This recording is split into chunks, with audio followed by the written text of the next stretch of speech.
আসসালামু আলাইকুম বন্ধুরা, রুহানি চিকিৎসালয়ে আপনাদের সবাইকে স্বাগত, আন্তরিক ভালোবাসা ও শুভেচ্ছা। আশা করি সকলেই ভালো আছেন। আল্লাহর বিশেষ রহমতে আমিও ভালো আছি। তো আজকে যে বিষয়টা বা যে টপিকটা নিয়ে আসছি তা খুবই গুরুত্বপূর্ণ। বিশেষ করে এই যে এখন শ্রাবণ মাস গেল, এরপরে ভাদ্র মাস আসবে। সম্ভবত এই শ্রাবণ মাসের 32 তারিখে মনসা পূজা হবে, যেটাকে বিশ্বহরী পূজা বলে। তো এরপরেই কিন্তু বা এর মধ্যেও অনেক জায়গায় খেলা শুরু হয়েছে, যাকে বলা হয় পাতা খেলা।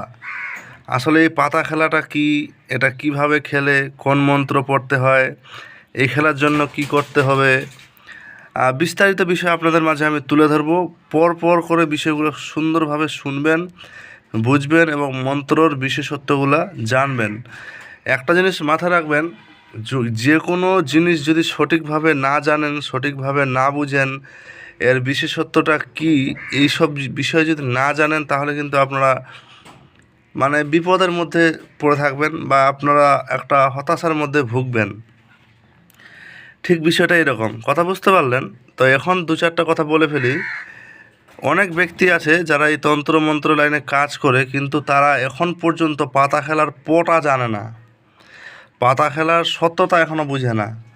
আসলে মনে করে যে এটা একটা কোনো অভিনয় খেলা।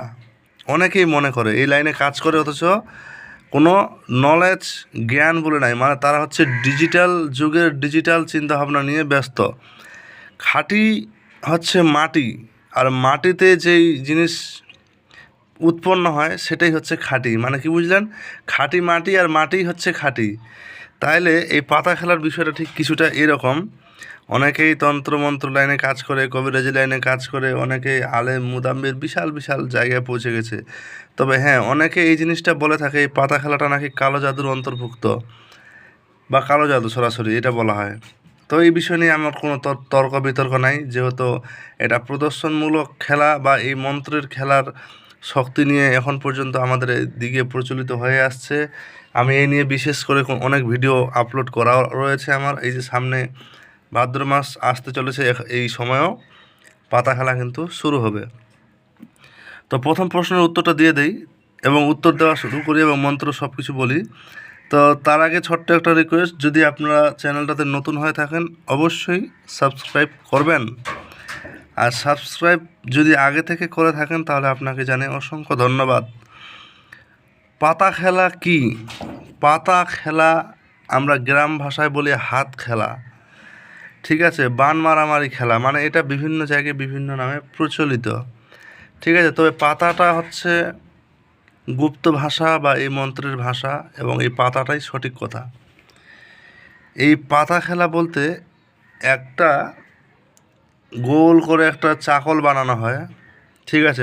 গোল দাগ দেওয়া হয় এবং এই দাগের মধ্যে যে সকল ব্যক্তি হাতের উপর বিষ তুলে, সরাসরি সাপের বিষ, অনেক জায়গায় মন্ত্রের মাধ্যমে বিষ তুলে, অনেক জায়গায় সাপের কামড় দিয়েও তোলায়। তো যাই হোক, এখানে অনেক বিষয় রয়েছে, এগুলো খুবই রিস্কি। তো কেউ নিজে নিজে মাস্টারি করতে যাবেন না, না হলে আবার এমন বিপদের মধ্যে পড়বেন যে মৃত্যু আপনার সেকেন্ডের অপেক্ষা করবে দুনিয়া থেকে নিয়ে যাওয়ার জন্য। আমার আজকের দেওয়া তথ্যগুলো মনোযোগ সহকারে যদি না শুনেন, তাহলে আপনারা অনেকেই অনেক প্রশ্ন থেকে, অনেক বিষয় থেকে দূরত্ব থাকবেন, জানতেই পারবেন না। আজকে জানানোর জন্যই আমি এসেছি ভিডিওটা নিয়ে। তাহলে কি হলো, একটা কলা গাছ গাড়া হয়, ওই কলা গাছের গোড়ায় বিষ ঢালা হয় এবং সেই কলা গাছের পাতা ধরে থাকে, কলা গাছের যে পাতগুলো থাকে ওই পাতার আগাগুলো ধরে থাকে। এবার ওই যারা হালকা রাশি বা তুলা রাশি, তাদের শরীরে বা হাতের উপর ভরণ দেওয়া হয়। কিসের ভরণ? পাতা খেলা। যেমন মন্ত্র থাকে, এবং জল জল জ্বলিয়া উঠি অমুখের সর্বাঙ্গ, যদি জ্বলিয়ে না উঠিস তাহলে একটা খারাপ ভাষা আছে, আমি বললাম না, এরকম মন্ত্র রয়েছে, ঠিক আছে? তো পাতা খেলা কি আশা করি বুঝতে পারলেন। এটা হচ্ছে কয়েকজন তুলা রাশির উপর ভরণ দেওয়া হবে এবং গোল চাকল দাগ দেওয়া হয়, এবং সেই দাগের বাইরে থেকে তান্ত্রিক কবিরাজ নিজের মন্ত্র খাটিয়ে সেই পাতাকে নিজের দিকে টেনে নেয়। এটা হচ্ছে পাতা খেলার সিস্টেম। এটা কিভাবে খেলে এটাও বুঝতে পারলেন। এই প্রশ্নের মধ্যেই উত্তরটা বেরিয়ে গেল যে কিভাবে খেলে। যে গোল চাকল দেওয়া রয়েছে, সেই চাকলের মাঝখানে কলার গাছ দেওয়া আছে, কলার গাছের গোড়ায় বিষ দেওয়া হলো। এই বিষের পর তখন পাতার উপরে সেই বিষ ভরণ করা হলো মন্ত্রের মাধ্যমে। এবার সেই হাত তখন চলতে থাকলো, হাত এবার তারপরে তখন মনে করুন 3টা কি 4টা এরকম ব্যক্তিকে বসিয়ে দেওয়া হলো। এবার মোটামুটি 8-10 জন তান্ত্রিক কবিরাজ তারা গোল দাগের বাইরে থেকে নিজের মন্ত্র খাটিয়ে নিজের দিকে টানার চেষ্টা করবে এবং সেটাকে টানবে, এবং যে টেনে যেতে যাবে সে হবে বিজয়িতা বা জয়ী, বা তার মন্ত্র শক্তি বেশি। তো এটা এইভাবে খেলে। এবার বলেন কোন মন্ত্র পড়তে হয়।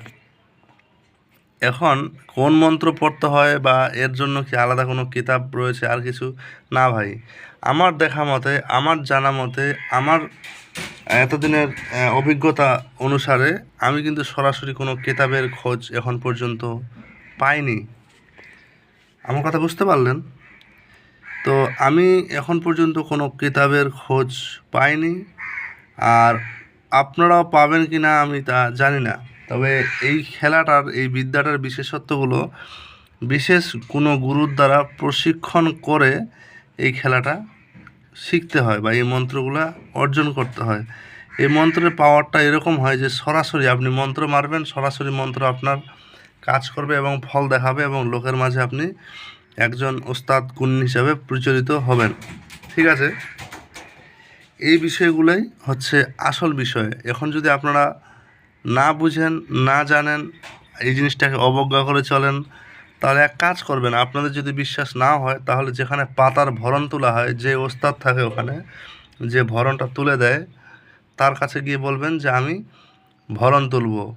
নিজের রিস্ক নিয়ে যাবেন, এখানে ভয়ের কোনো ব্যাপার নেই। আপনার রাশি যদি ভারীও হয় আপনার ভরণ কিন্তু তোলা সম্ভব, তবে এর জন্য বিশেষ কিছু প্রয়োজন আপনাকে ওখানে পূরণ করতে হবে। যদি এরকম হয়, এবার হাত উঠে কি না বা হাত চলে কি না বা পাতা কীভাবে হয় আপনার প্রমাণ হয়ে যাবে। কথা বুঝতে পারলেন? এইটুকুই হচ্ছে ব্যাপার। এখানে আপনার বিশ্বাস অবিশ্বাসের কোনো বিষয় নাই। আপনি না বিশ্বাস করলেও আপনার উপর আসর করবে। যেমন ওষুধ কখনো ধর্ম বিচার করে না, কখনো মানে নারী পুরুষ বিচার করে না। রক্ত মাংস গড়া থাকলে ওর শরীরের উপর আসর করবেই। এখানেই হচ্ছে বিষয়। এবার কোন মন্ত্র পড়তে হয়, দেখেন মন্ত্রর কিন্তু শেষ নাই। কথা বুঝতে পারলেন? পাতা খেলার মন্ত্রের কিন্তু কোনো শেষ নাই। এখানে যে যেরকম খেলতে পারে বা যেরকম মন্ত্র পড়তে পারে। যেমন আমি একটা মন্ত্র আপনাদের মাঝে আমি শোনাবো, মন্ত্রটা অবশ্যই আপনারা মনোযোগ সহকারে শুনবেন, এবং এই মন্ত্র কাজ এটা তো আলাদা হিসাব। মন্ত্রটা শুনুন, আমি বলছি। আষাঢ় মাসে বয় পঞ্চরী, ঘন ঘন বয় ঝড়, মা মনসা সাজিল অন্দর, সাজল শিশেরও সিন্দুর দেখো নয়নে কাজল, আট নরে পাট নরে নরে সিংহাসন, ঘন ঘন নরে মা পদ্মার বসিবার আসন, বাপ ভাতারি জগৎ নারী চোদল বাপে, তিন তিন ধাপে হুং মুং কালিয়া কালি, শীঘ্রই করে পাতাকে আমার চাকলে আন টানি, আমার চাকল ছাড়িয়া পাতা অন্যদিকে যাবি, দোহাই জয় বিশ্বহরি, চাকল চিকল পীড়া খানি, নাগের 22 বেটি, জলদি এসো পাতা আমার আসরে, মা মনসা আছে বসে মোর এই চার কলে, এই মন্ত্র হেলিস ঠেলিস পূজা পাজি, বাম পাও দিয়া ঠেলিস, দোহাই ধর্মের হুং। কথা বুঝতে পারলেন? তারপর আরও বিশেষ কোনো মন্ত্র রয়েছে। রামধনু লক্ষ্মণ চুমু মুখাজে বানে মাথা খেলে 75 টাকা 5 প্রমাণ খেলাম পাতার লেগে পাগলের সাথে করলাম প্রতিবন্ধী পাতা আমাকে ছেড়ে যদি অন্যদিকে চাস দোহাই লাগে কার্তিক মাসে মাথা খাস। তো যাই হোক, এগুলা হচ্ছে গুরু বিষয়। এইসব বিষয় যে আপনাকে পাতা খেলা শেখাতে আসছি বিষয়টা কিন্তু এরকম না। শুধু আপনাদের মাঝে আমি বিষয়ের ভেদগুলো ভাঙলাম এবং মন্ত্রের বিশেষত্বগুলো বললাম। কথা বুঝতে পারলেন? এখানে কিন্তু কেউ কোনো কিছু মনে করার ব্যাপার নাই, কাউকে কোনো বিদ্যা দিলাম না। এই বিষয়টা নিয়ে যদি ভাবেন তাহলে ভুল করবেন, কারণ এই বিষয়গুলো আপনার মাঝে গুপ্ত ভেদগুলো উন্মুক্ত করলাম, আর এটাই হচ্ছে সিস্টেম। শিক্ষা সবসময় যে আপনাকে মন্ত্র নিলেই হবে তা না। আপনাকে যে নিয়ম না বলা হয়, আপনাকে যদি বিশেষ ভেদ না বলা হয়, আপনি কিছুই করতে পারবেন না। কথা বুঝতে পারলেন? আপনাদের মাঝে একটা খুবই গোপন ভেদ বলে দিলাম যে কলার গাছে যে হাত দেয় এটা কীভাবে বিষটা ওঠে। সরাসরি সাপের বিষটা ওই কলার গাছে গোড়া ঢালা হয়। এটা আপনাদের চিন্তার বাইরে অনেকের, আবার অনেকে এই পাতা খেলা সম্পর্কে বুঝে জানে তারা কিন্তু করতে পারবে। এই যে এই কড়ি দেখছেন, এই কড়ি কিন্তু পাতা খেলার জন্য বিশেষভাবে কাজে লাগে। ঠিক আছে, গামছার মরণ, উড়ান মরণ, দুড়ন মরণ, সুড়ন মরণ, এরকম অনেক বিদ্যা রয়েছে। কথা বুঝতে পারলেন? তো যাই হোক, আর বেশি কোনো কথা বলবো না, ভিডিও অনেক লম্বা হয়ে গেল অনেকের। যাই হোক, পছন্দ নাও লাগতে পারে। তো ভালো থাকবেন, দোয়া রইল। আর মোবাইল নাম্বার আমার যে +917364831540, হোয়াটসঅ্যাপে SMS করবেন, কল করবেন না, সরাসরি মেসেজ করবেন আগে। তো এইটুকুই বিষয়। ভালো থাকবেন, দেখা হচ্ছে আপনাদের মাঝে আগামী ভিডিওতে। তো আল্লাহ হাফিজ, ভালো থাকবেন।